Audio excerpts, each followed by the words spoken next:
July 13th, 2022. Tamarack, Florida. A quiet apartment complex where summer cicadas hum in the trees. Inside one of those apartments, 23-year-old Kayla Hodgson is building a new life. She's far from the noise of city streets, focused on work, friends, and the warmth of a new relationship. She doesn't know that hundreds of miles away, in New York, someone else is watching, someone whose heart is breaking, whose anger is hardening into a plan. The line between heartbreak and obsession is thin. And by the time anyone sees the warning signs, it's often too late. Kayla Hodgson grew up in South Florida, a bright, social young woman with an easy smile. Friends describe her as kind and loyal, someone who always wanted everyone to feel included. She was close to her family, working steadily, dreaming of traveling more, maybe owning her own business one day. Sakiyna Thompson, in her late 20s, lived in Queens, New York. Those who knew her recall a mix of confidence and volatility, an ambitious woman who could light up a room but who also struggled with trust and with letting go of relationships. She had recently gone through a breakup with a man who, by the summer of 2022, was dating Kayla.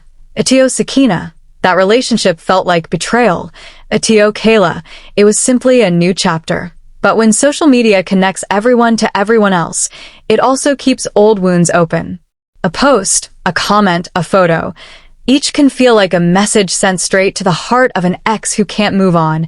Investigators later learned that messages had been exchanged, tense, emotional words that revealed jealousy and resentment. At one point, Kayla reportedly blocked Sakiyna on social platforms. For most people, that's where it would end. But for Sakiyna, being blocked didn't close the story. It made it unbearable. Friends would later tell police that she talked about getting closure, about needing to speak face to face. In her mind, there were unanswered questions. But beneath that need for closure, jealousy was turning into fixation. On a humid July weekend, Sakiyna booked a flight from New York to South Florida. She told no one exactly strangers at the airport.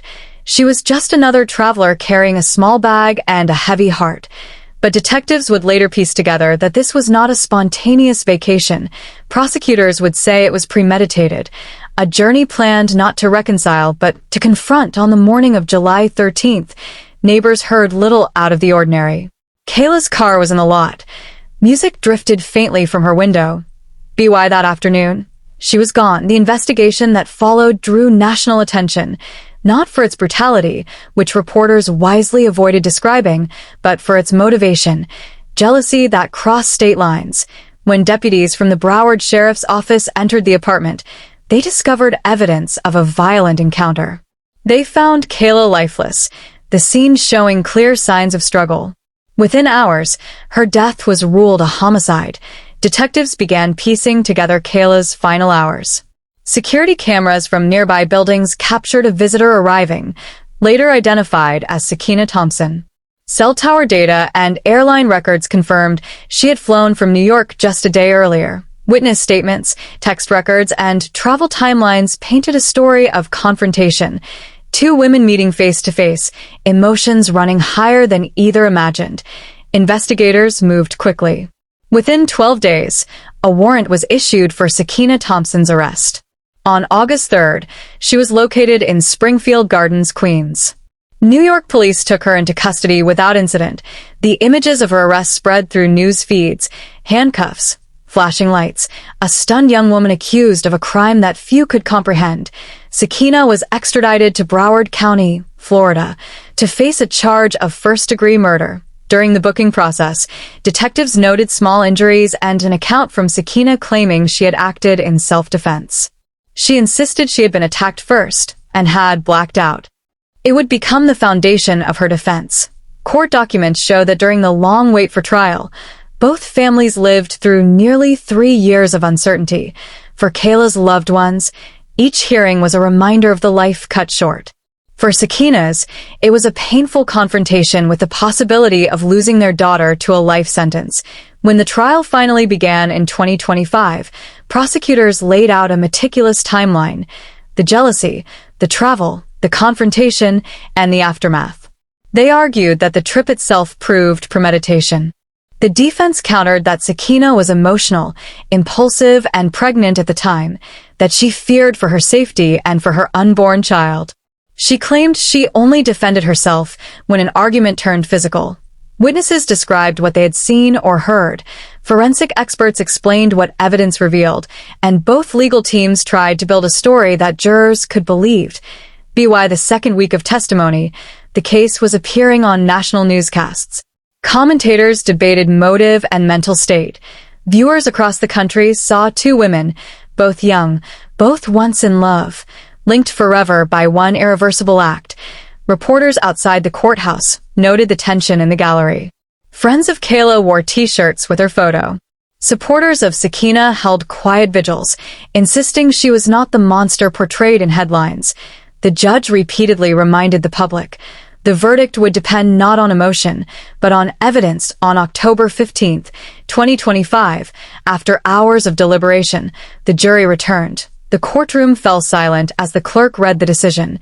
Guilty of first-degree murder. Gasps. Then sobs. Kayla's family embraced. Sakiyna covered her face and wept. For the prosecutors, it was justice. For the defense, tragedy upon tragedy. The judge thanked the jurors for their service and scheduled sentencing. Sakiyna Thompson now faces life in prison. What remains after such a verdict? Two families changed forever. Friends of Kayla remember her laugh, her warmth, her plans. They created scholarships and community events in her memory, reminders that one act of anger can ripple through countless lives. In interviews, experts on relationship psychology used the case to discuss emotional regulation and digital boundaries. They noted how social media can amplify jealousy, constant updates, mutual friends, public displays of affection. When someone is already fragile, that window into another's life can become an obsession. Jealousy itself is not evil, it's a natural emotion. But unmanaged, it distorts reality. Psychologists explain that when we feel replaced or ignored, our brain reacts as though we're under threat. That adrenaline rush, faster heartbeat, narrow focus, can drive impulsive decisions. The healthy response is distance and reflection. The dangerous one is control, trying to reclaim power by confronting, punishing, or humiliating another person. Sakiyna Thompson's story shows how that need for control can override reason. Kayla Hodgson's story shows the cost, paid by those who simply want to move on. If you ever feel jealousy turning into obsession, or if a former partner begins crossing boundaries, showing up uninvited, sending angry messages, or threatening you, take it seriously. Reach out for help. Talk to a trusted friend, a counselor, or law enforcement. And if you're the one feeling consumed by anger, step back. A moment of rage can destroy every dream you and others hold dear. You're watching Romance and Blood TV, where we uncover the real lessons hidden in stories of passion and tragedy. If this story moves you, share it. Not for shock value, but to remind others how quickly love can turn to loss when emotions go unchecked. Subscribe, not just for more cases, but for conversations that might save a life. Every year, thousands of relationship-driven homicides occur worldwide. They rarely make headlines, but each one follows a pattern of warning signs: possessiveness, jealousy, control, isolation.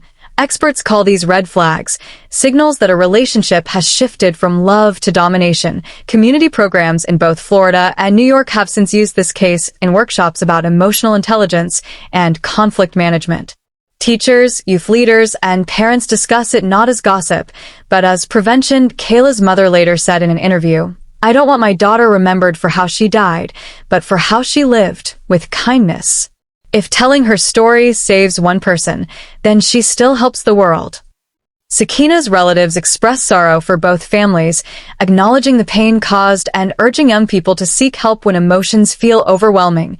These voices of grief and accountability are rare and courageous. Love is supposed to heal us. But when love turns into possession, it becomes a cage. The tragedy of Kayla Hodgson and Sakiyna Thompson teaches us that heartbreak is survivable, but choices made in anger are not reversible. Tonight, as the credits roll and the music fades, remember, no message, no block, no rejection is worth a life. Walk away. Talk to someone. Choose peace before passion becomes poison. This has been Romance and Blood TV. Thank you for watching, for caring, and for being part of a community that believes in awareness over judgment. If you or someone you know is struggling with jealousy, emotional control, or relationship violence, please reach out to local support lines.